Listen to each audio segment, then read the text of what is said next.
જુનાગઢ માંગરોળમાં બે શંકાસ્પદ શખ્સોને ઝડપી પાડવામાં આવ્યા છે તો પોલીસે બંને શખ્સોની પૂછપરછ શરૂ કરી છે। બંને યુવાનો કાશ્મીરના ફાગલા ગામના રહેવાસી હોવાનું સામે આવ્યું છે તો મદ્રેસામાંથી દાન મેળવતા હોવાનું સામે આવ્યું છે। માંગરોળની હોટલમાંથી આજે બંને શંકાસ્પદ લોકો છે તે ઝડપાયા છે તો બંને શખ્સો 2 દિવસ પહેલા માંગરોળ ખાતે આવ્યા હતા અને હવે તેઓની પૂછપરછ શરૂ કરવામાં આવી છે। તો માંગરોળનો આ બનાવ સામે આવ્યો છે કે જ્યાં બે શંકાસ્પદ વ્યક્તિ છે તે લોકોને ઝડપી પાડવામાં આવ્યા છે। સંવાદદાતા અમારી સાથે જોડાઈ ગયા છે। માંગરોળ ખાતે જે બે શંકાસ્પદ શખ્સો છે તેમને ઝડપી પાડવામાં આવ્યા છે। હાલ કયા પ્રકારે તપાસ હાથ ધરવામાં આવી છે? સુરક્ષા એજન્સી ને તમામ જિલ્લા પર હાલ સઘન ચેકિંગ કરવામાં આવી રહ્યું છે। શંકાસ્પદ લોકોની પૂછપરછ કરવામાં આવી રહી છે। ત્યારે જુનાગઢ એસઓજી દ્વારા જે હોટેલ અને ધાબા ચેકિંગ કરવામાં આવતું હતું ત્યારે માંગરોળની એક હોટલમાંથી બે શંકાસ્પદ જે કાશ્મીરના યુવાનો છે તે ઝડપાયા છે। આ બંને શખ્સોની પૂછપરછ છે તે એસઓજી ઓફિસ ખાતે લાવી અને શરૂ કરવામાં આવી છે। ખાસ કરીને કાશ્મીરના જે ફાગલા ગામ જે સુરનકોટ તાલુકાનું ફાગલા ગામ છે ત્યાંના બંને છે જુનૈદ અહેમદ મુકરાણી અને નિયાઝ અહેમદ મુકરાણી આ બંને સગા ભાઈ છે અને આ બંને માંગરોળની અંદર જે મદ્રેસાઓ હોય છે ત્યાં દાન લેવા આવ્યા હોવાની પ્રાથમિક માહિતી છે અને હાલ આ બંને જે શખ્સો છે તેની પૂછપરછ શરૂ કરવામાં આવી છે। જે આ બંને શખ્સો છે તે કેટલા સમયથી અહીંયા માંગરોળમાં રહી રહ્યા હતા અને તેમના દ્વારા જે દાન એકત્રિત કરવાની કામગીરી કરવામાં આવી રહી હતી તે કેટલા સમયથી ચાલી રહી હતી? શું તેને લઈને કોઈ પણ પ્રકારની જાણકારી છે? 2 દિવસ પહેલા તે માંગરોળની અંદર આવ્યા હોવાની માહિતી છે। માંગરોળમાં કઈ રીતે પહોંચ્યા, ક્યાંથી આવ્યા તે અંગે પોલીસ હાલ પૂછપરછ કરી રહી છે।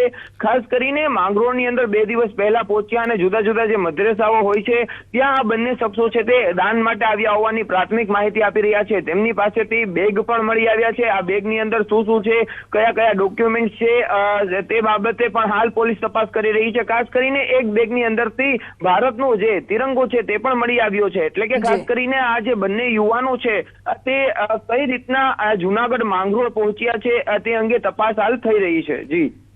સમગ્ર માહિતી બદલ આપનો આભાર।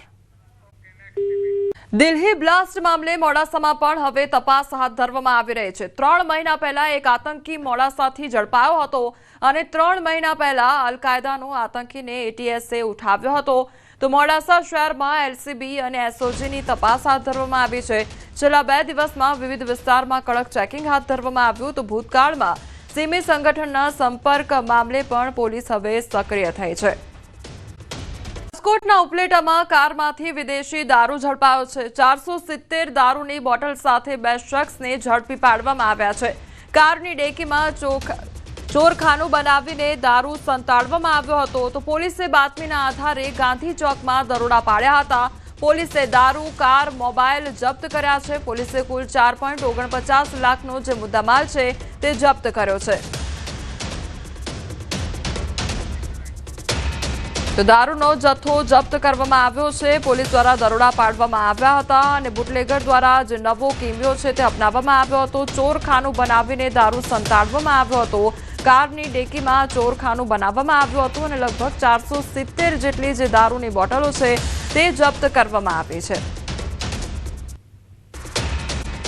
ન્યૂઝ 18ના અહેવાલની ધારદાર અસર જોવા મળી છે। સુરભી ડેરીને સીલ કરવામાં આવી છે તો નકલી પનીરનું વેચાણ કરતી હતી આ ડેરી અને નકલી પનીર ઝડપાયા બાદ પણ ડેરી ચાલુ હતી તો દુકાનદારે વેચાણ ચાલુ રાખતા અહેવાલ પ્રસારિત કરવામાં આવ્યો હતો। 754 કિલો નકલી પનીર મળ્યા છતાં પણ ડેરી બંધ નહોતી કરવામાં આવી। અંતે ડેરીને સીલ કરવામાં આવી છે તો ન્યૂઝ 18ના અહેવાલની આ ધારદાર અસર જોવા મળી છે। સુરત ખાતે આ ન્યૂઝ 18ના અહેવાલની ધારદાર અસર જોવા મળી છે। સુરભી ડેરીને સીલ મારી દેવામાં આવ્યું છે। જે નકલી પનીરનું વેચાણ કરવામાં આવી રહ્યું હતું ત્યારબાદ અહેવાલ પ્રસારિત કરવામાં આવ્યો હતો અને હવે જે આ સુરભી ડેરી છે તેને સીલ મારી દેવામાં આવી છે।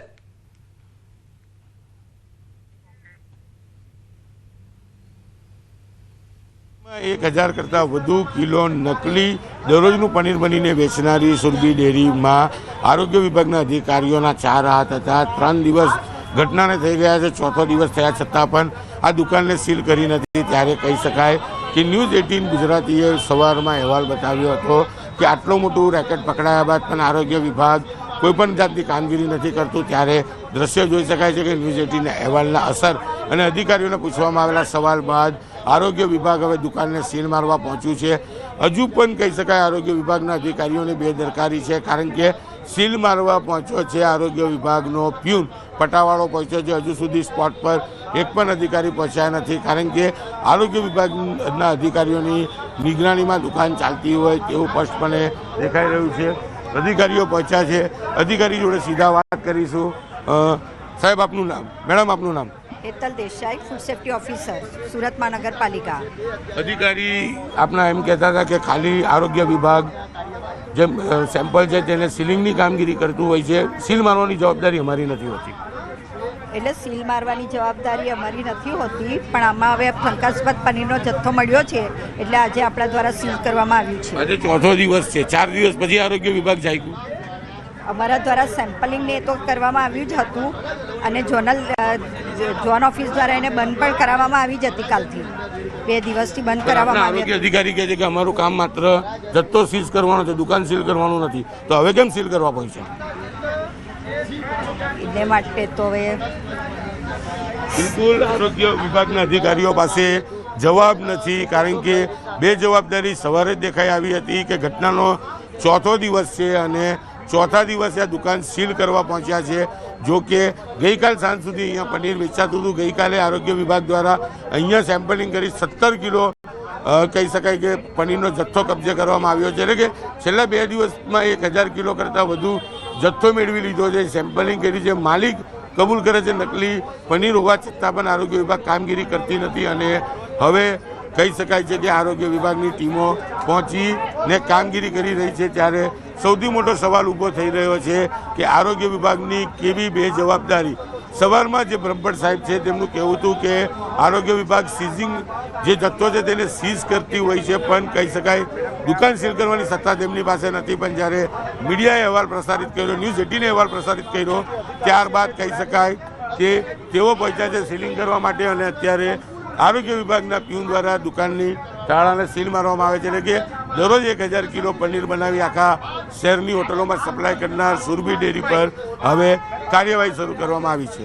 કેમેરામેન જીગર ગુગલ સાથે કીર્તેશ પટેલ, ન્યૂઝ 18 ગુજરાતી, સુરત. જામનગરમાં ગેરકાયદેસર દબાણ પર બુલડોઝર ચાલ્યું છે. ટેકરી ચોક વિસ્તારમાં મેગા ડિમોલેશન હાથ ધરવામાં આવ્યું છે, તો મનપાની ટીમે નાના મોટા દબાણો દૂર કર્યા છે. અડચણરૂપ દબાણ તથા શેડને તોડી પાડવામાં આવ્યા છે. પોલીસ બંદોબસ્ત સાથે દબાણની કામગીરી કરવામાં આવી છે. દબાણ દૂર કરાતા ટ્રાફિકની સમસ્યામાંથી રાહત પણ પ્રાપ્ત થશે. તો જે ગેરકાયદેસર દબાણો છે તે દૂર કરવાની કામગીરી હાથ ધરવામાં આવી છે. જે અડચણરૂપ દબાણો છે તેના પર બુલડોઝર ફેરવવામાં આવ્યું છે. તો ભાવનગરમાં આ કામગીરી હાથ ધરવામાં આવી છે. સંવાદદાતા નીતિન અમારી સાથે જોડાઈ ગયા છે. નીતિન, ગેરકાયદેસર દબાણો દૂર કરવાની કામગીરી હાથ ધરવામાં આવી છે, હાલ કયા પ્રકારની પરિસ્થિતિ?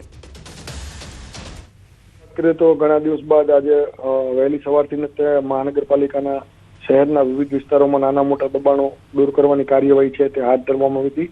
ત્યારે ખાસ કરીને વાત કરીએ તો શહેરના જે ટેકરી ચોક વિસ્તાર છે અને તેની આજુબાજુનો વિસ્તાર છે ત્યાં પોલીસ પ્રોટેક્શન સાથે આ વિસ્તારમાં મોટા પ્રમાણમાં જે દબાણ થયેલું હોય તે દબાણના રસ્તાઓમાં જે અડચણરૂપ જે તમામ જે ગેરકાયદેસર બાંધકામ હતું એમને તંત્ર દ્વારા તોડી પાડવામાં આવ્યું હતું. જોકે અગાઉ પણ તંત્રે આ અંગે જાણ કરી હતી. જે લોકો દબાણ કરતા હતા તેમને દબાણની જગ્યામાંથી પોતાનો સામાન હટાવી લેવો અથવા તો દબાણ કરેલું હોય તે દૂર કરવું, પણ તો ન થતા આજે ના છૂટકે મહાનગરપાલિકાએ દબાણ હટાવવાની કામગીરી છે તે હાથ ધરી હતી. જી નીતિન, સમગ્ર માહિતી બદલ આપનો આભાર.